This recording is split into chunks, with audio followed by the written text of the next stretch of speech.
Banyak anak muda yang fura-fura faham alias fufu fafa. Demokrasi adalah the government of reason through the government by the people. Demokrasi adalah pemerintahan akal melalui pemerintahan orang. Jadi tidak boleh orang yang tidak berakal itu disodorkan menjadi wakil presiden misalnya.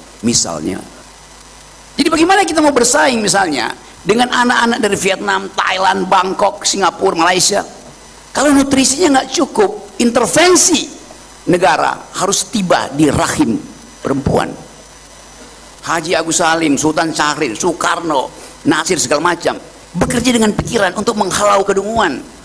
Oke, Dharma Jaya, demokrasi akar rumput mahasiswa untuk Jihan dan Jausal misalnya.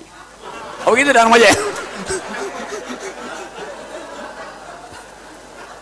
Oke, saya senang di sini karena ada suasana kejujuran akademis. Dan ini Jihan ini nekat ya. Dia ambil alih semua narasi saya tadi. Narasi memberi kritik. Dan oke, jadi saya pantun apa ya? Oke. Tadi apa pantunnya? Karung apa tadi? Karung. Keladang membawa karung.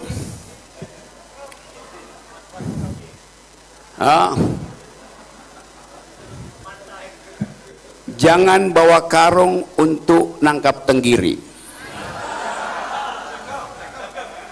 Jangan bingung kalau tidak jadi menteri.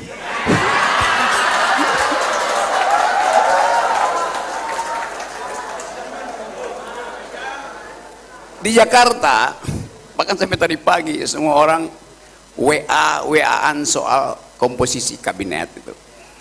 Tapi di sini kita bicara tentang komposisi masa depan itu, yaitu arah generasi. Kita nggak tahu apa arah kabinet, tapi saya tahu ada arah generasi yang diucapkan tadi oleh seorang perempuan umurnya 30 yang seharusnya jadi wakil presiden. Tapi dia bukan anak presiden. Jadi besok masih ada gelombang kedua yang akan dipanggil oleh Presiden Prabowo untuk menduduki portofolio kabinet. Saya ingin Pak Prabowo hari ini dengerin saya. Jihan itu berhak untuk jadi pemimpin. Dudukkan dia di kabinet. Karena nggak ada basa-basi yang diucapkan Jihan tadi. Dia bypass semua kegelisahan masyarakat kita. Apa karena dia muda? Banyak anak muda yang fura-fura faham alias fufu fafa.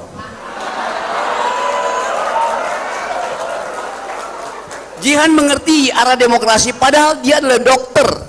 Bayangin coba. Tapi dia membuat analisa yang tepat tentang keadaan hari ini, oligarki, hukum yang buruk, korupsi. Dokter membuat analisa politik. Saya memberi kritik terhadap kondisi tubuh bangsa ini. Kata analisa itu sama dengan kata kritik.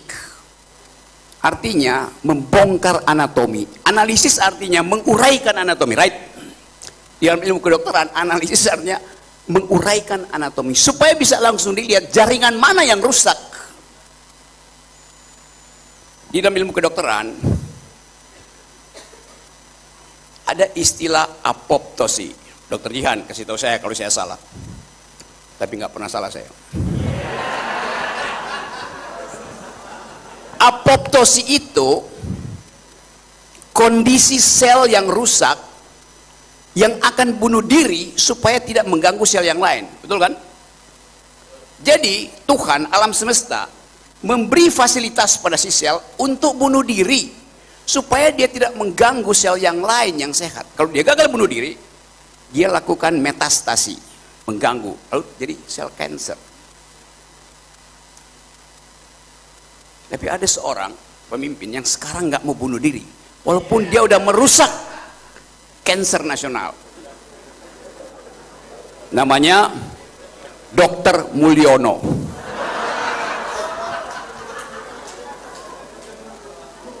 Itu yang terjadi di kita sekarang. Keinginan kita untuk melihat bangsa yang bermutu, bangsa yang pernah mendalilkan kemerdekaan atas dasar kekuatan pikiran, nggak ada lagi sekarang. Orang bicara tentang komposisi kabinet, orang bicara tentang apa yang akan dia peroleh kalau masuk dalam kabinet. Sebagian besar adalah menteri-menteri yang carry over dari kekuasaan yang kemarin. Menteri-menteri Pak Jokowi ada di situ. Banyak orang yang mulai kecewa melihat bahwa ini kabinet besar sekali. Kabinet yang mengalami obesitas. Dan itu memberatkan dokter nanti.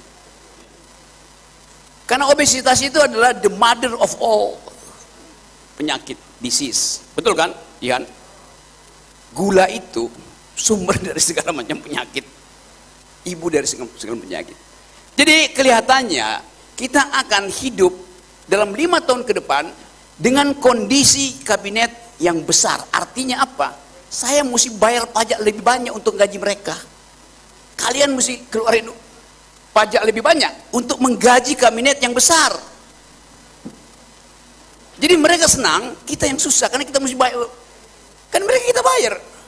Setiap tambahan 1 pegawai di kementerian, setiap orang harus bayar 2 juta per tahun untuk gaji mereka. Jadi pendapatan Anda akan dipakai untuk bayar kabinet. Tapi kita ingin lihat, kalau kita bayar mahal, mestinya dia menghasilkan kebijakan yang pro pada keadilan, pro pada kemakmuran, anti oligarki, hindari korupsi. Itu yang akan kita tagihkan pada Pak Prabowo. Dari Lampung kita tagih itu. Nah, kemampuan ini yang saya andalkan ada di kepala teman-teman yang ada di sini. Ada berapa nih? Ribuan orang ada di sini.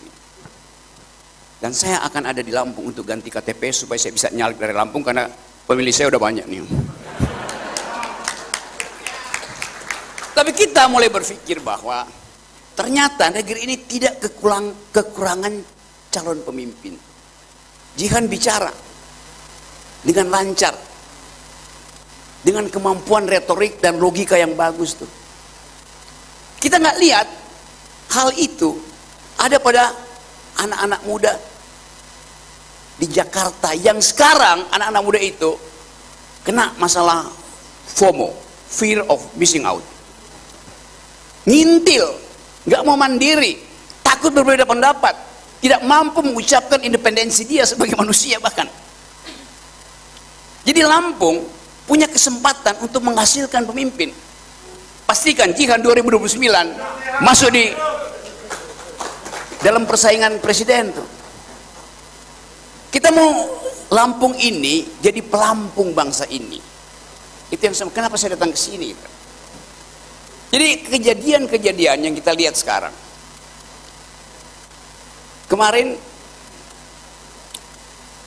diucapkan pemenang Nobel bidang economics, ilmu ekonomi.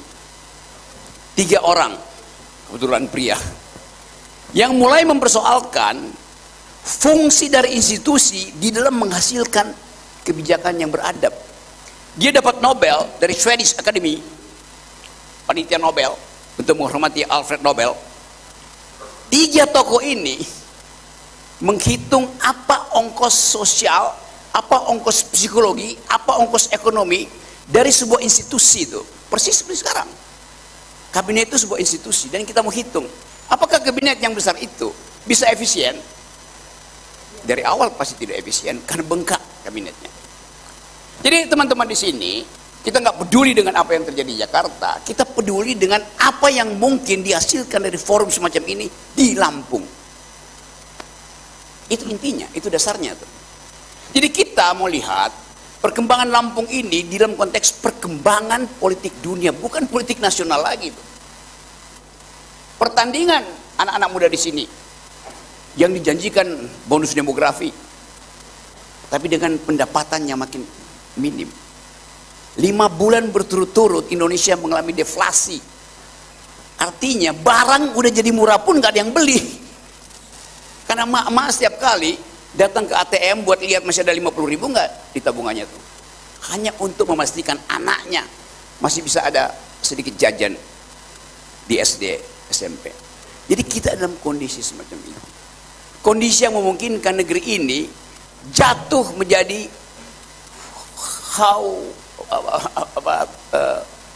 judul bukunya salah seorang pemenang Nobel itu, How the Nation Failed. Jadi bagaimana bangsa itu gagal. Potensi itu ada di kita sekarang. Kita tidak lagi melihat diri kita sebagai bagian dari NKRI harga mati. Karena kita melihat planet ini bisa mati kalau terjadi perang dunia ketiga yang dimulai oleh arogansi Israel.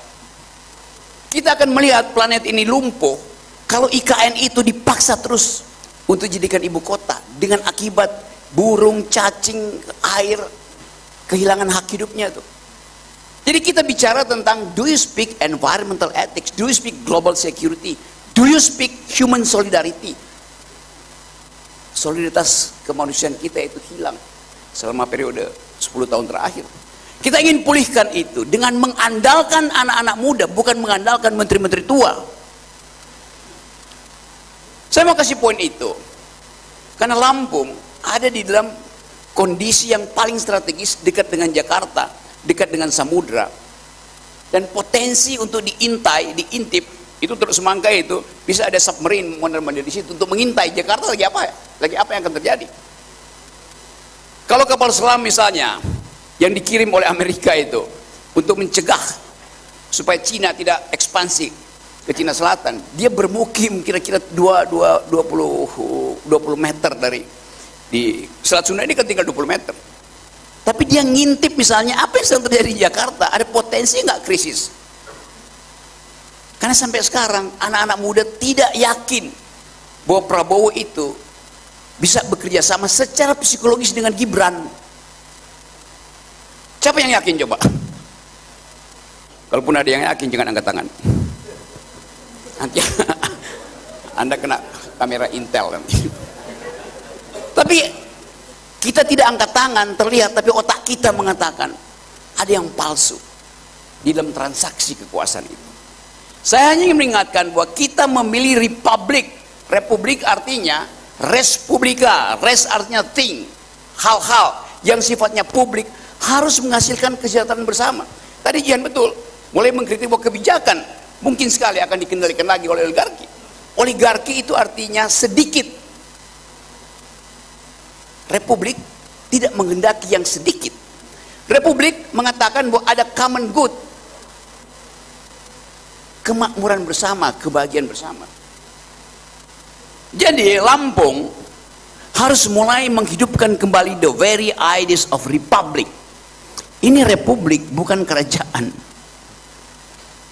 Jadi dari awal sangat mungkin kita melanjutkan ide-ide republik yang dibangun dengan narasi argumentatif. Kita tahu waktu negeri ini didirikan, semua pendiri negeri ini, jangan sebut founding fathers ya, founding parents atau founding person.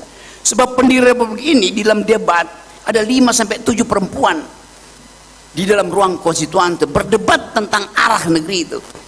Semua buku terbaik pada waktu itu belum ada Google Books, tetapi ada di atas meja mereka. Mereka berdebat dengan konsep.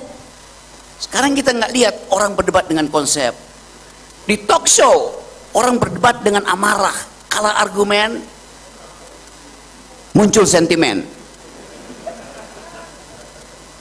akal kurang, dengkul dipakai. Jadi sebetulnya kita mau hidupkan kembali ide tentang intelektualitas di dalam politik, bring the intellectual back into politics. Karena politik harus dituntun dengan ide. Demokrasi itu bukan pemerintahan rakyat oleh dan untuk rakyat. Demokrasi adalah the government of reason through the government by the people. Demokrasi adalah pemerintahan akal melalui pemerintahan orang. Jadi tidak boleh orang yang tidak berakal itu disodorkan menjadi wakil presiden misalnya, dan memang benar. Kita ingin tuntun negeri ini dari Lampung supaya kita bisa cari jalan keluar. Kesempatan sangat banyak. Kalau kita pergi ke Eropa, saya ketemu dengan anak-anak muda itu, semua merasa bahwa Indonesia adalah emerging nation, the land of opportunities, but being managed by the opportunist. Indonesia ini adalah negeri yang punya banyak kesempatan, punya banyak opportunities, tetapi dipimpin, dimanage oleh kaum oportunis. Itu problem kita. Jadi kesempatan-kesempatan yang kita bilang sebagai bonus demografi, kita lihat bahwa iya, bonus demografi itu kalau hari ini rahim emak-emak itu diasup dan diasuh dengan nutrisi itu. Tapi kita lihat stunting di negeri ini itu 21-22%, padahal janji kita 15%. Artinya setiap anak yang lahir hari ini dia akan kekurangan volume otak. Ini baru volume otak tuh, karena nutrisi tidak tiba di otaknya tuh. Jadi bagaimana kita mau bersaing misalnya dengan anak-anak dari Vietnam, Thailand, Bangkok, Singapura, Malaysia, kalau nutrisinya nggak cukup? Intervensi negara harus tiba di rahim perempuan. Saya baca berita seminggu lalu, GNP per kapita, pendapatan per kapita anak muda Malaysia $13.500, mendekati negara maju tuh. Sebentar lagi mungkin dalam 2 semester negara maju. Indonesia 4.500, 3 kali lipat. Kalau ada bonus demografi, maka yang akan memakai bonus itu adalah anak-anak muda yang hanya 45 menit penerbangan dari Lampung ke Kuala Lumpur. Mereka yang akan menikmati bonus demografi kalau tersedia lapangan kerja di Indonesia. Anak-anak muda Indonesia nggak mungkin masuk di situ, karena perjanjian internasional harus bebas lalu lintas tenaga kerja. Maka yang akan masuk ke sini adalah anak-anak muda Malaysia, karena mereka terdidik, kemampuan dia mengolah datanya bagus karena nutrinya bagus, IQ-nya di atas kita. Kita IQ-nya tinggal 78, sedikit di atas simpanse. Tapi kita ingin pastikan bahwa dari Lampung ada 2 anak muda, Mirsa, Jihan, berupaya untuk membujuk kalian supaya ada dalam barisan perubahan, supaya ada dalam barisan untuk menghasilkan kemungkinan. Higher than actuality stands possibility. Di atas yang ada sekarang ada kemungkinan. Nah, kemungkinan itu yang kita sebut sebagai politik harapan. Harapan itu makin pupus karena kita dibius oleh materi, dibius oleh BLT, dibius oleh amplop. Kita ingin Lampung menjadi indikator pertama bahwa Indonesia bisa dihidupkan dengan argumentasi. Anda menang kenapa? Karena kekuatan argumenmu, bukan karena mengguyur sentimen. Anda menang karena kekuatan akalmu, bukan karena kekuatan amplopmu. Amplop itu soal teknis saja buat dia bagi-bagi, kegembiraan, dangdut-dangdutan. Tetapi forum publik itu harus bertengkar di tingkat pikiran itu. Sering saya katakan bahwa kalau Anda berpikir, Anda harus berani menerima kritik. Karena pikiran dirancang untuk dikritik. Kalau pikiranmu tidak dikritik, atau kalau Anda sedang berpikir dan tidak mau dikritik, itu artinya Anda sedang berdoa. Doa nggak boleh diganggu, pikiran harus diganggu. Ganggu pikiran Jihan, ganggu pikiran Mirsa. Saya senang universitas ini mengundang saya, artinya mereka tahu saya akan mengganggu 2 anak muda ini. Kalau Anda lulus dari gangguan saya, 2029 Anda berdua calon presiden dan wakil presiden Republik Indonesia. Kan hanya itu isunya itu. Jadi saya mau perlihatkan sebetulnya potensi, sekali lagi, Lampung akan jadi pelampung kedunguan bangsa ini. Kita mau tenggelam karena kedunguan, maka Lampung mesti ambangkan lagi, apungkan lagi kecerdasan itu. Kesempatan itu ada hari ini. Luput hari ini, lepas semua kesempatan itu. Jadi pastikan 2 anak muda ini, izinkan dia memimpin setelah kalian ganggu argumennya tuh. Saya nggak ingin dia jadi manja karena bapaknya, karena lingkungannya, karena hartanya. tetapi karena otaknya. Sangat bagus kalau dia berharta sehingga dia nggak akan korupsi. Sangat bagus kalau dia berotak karena dia tidak akan menerima, membiarkan kedunguan beredar setiap hari. Jadi teman-teman, nanti kita akan diskusi. Saya cuma sengaja memprovokasi teman-teman seperti hobi saya untuk memastikan bahwa kita adalah bangsa yang dulu pernah mengucapkan kemerdekaan dengan kemampuan diplomasi itu. Haji Agus Salim, Sultan Syahrir, Soekarno, Nasir, segala macam bekerja dengan pikiran untuk menghalau kedunguan. Kita hari ini tidak menemukan itu lagi. Tetapi saya tahu bahwa dari Lampung, saya percaya ada akal sehat ditumbuhkan. Dari Lampung saya percaya bahwa matahari kecerdasan akan terbit dari Lampung dan tidak akan pernah tenggelam sampai Mirza dan Jihan memimpin provinsi ini. Terima kasih.